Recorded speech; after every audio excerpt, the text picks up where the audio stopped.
une perquisition très attendue. Ce vendredi 10 février, Pierre Palmade a causé un terrible accident de voiture, se déportant sur la voie de gauche et percutant ainsi de plein fouet un autre véhicule. Par son acte, l'humoriste de 54 ans a grièvement blessé une femme enceinte d'environ 6 mois, qui a perdu son bébé, un homme de tout juste 40 ans ainsi que le fils de ce dernier, qui est toujours dans le coma. Une enquête a donc été ouverte pour homicide et blessures involontaires par conducteur ayant entraîné une incapacité totale de travail supérieure à 3 mois. Dans un premier temps, les jours de Pierre Palmade étaient en danger, mais désormais les nouvelles sont rassurantes quant à son état de santé, même s'il est toujours en réanimation, comme le rapporte le Paris Science lundi 13 février. Toutefois, les interrogations se sont rapidement portées sur l'état de celui-ci au moment du drame. Les résultats d'analyse ont aussitôt déterminé qu'il était sous l'empire de cocaïne et de médicaments de substitution. Si est-il donc à la recherche de drogue dans le domicile de ce dernier que les gendarmes ont perquisitionné sa maison. Pierre Palmade a acquis en 2017 un corps de ferme dans le paisible village de Célie-en-Bière, en Seine-et-Marne afin de prendre ses distances avec sa vie de soirée parisienne. Ce dimanche 12 février, la rue donnant accès à cette belle maison briarde, cachée de la voie publique par de hauts murs était donc bloquée.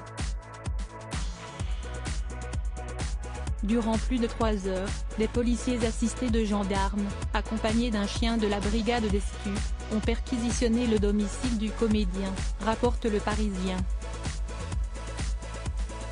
Ce que les policiers et gendarmes ont découvert chez Pierre Palmade est de confirmer, les policiers étaient saisis par le parquet de Melun pour rechercher des stupéfiants. Néanmoins, selon nos confrères, leurs recherches n'ont pas abouti. La demeure était dans un très grand désordre. Quelques saisies préventives de médicaments et de seringues ont été effectuées, mais rien d'incriminant, d'après les premiers éléments. Des analyses sont en cours, précise-t-il. Les enquêteurs supposent donc que les 2 jeunes passagers recherchés qui ont pris la fuite après l'accident de vendredi se sont rendus dans cette maison afin de se débarrasser de produits stupéfiants avant cette perquisition.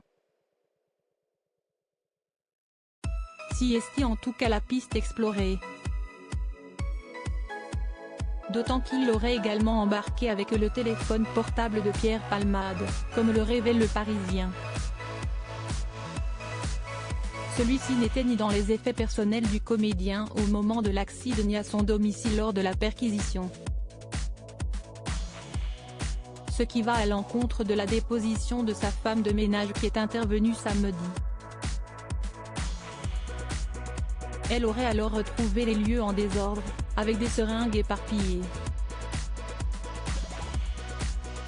La femme de ménage aurait procédé à un nettoyage sommaire en décidant de ne rien jeter pour préserver les éventuelles traces, laissant tous les détritus dans des sacs.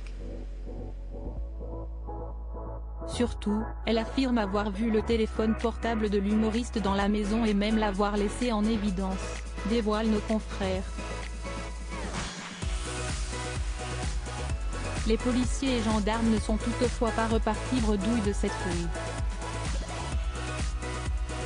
Ils sont repartis avec de gros sacs dans le coffre de leur véhicule, racontent nos confrères. Et s'ils n'ont pas retrouvé de cocaïne sous forme pure lors de la perquisition, ils ont cependant mis la main sur du matériel d'injection de cocaïne usagé, avec un reliquat d'un produit liquide en cours d'analyse, ainsi que divers sex-toys. Dès que l'état de Pierre Palmade le permettra, celui-ci sera placé en garde à vue afin qu'il livre tous les détails de cette journée dramatique.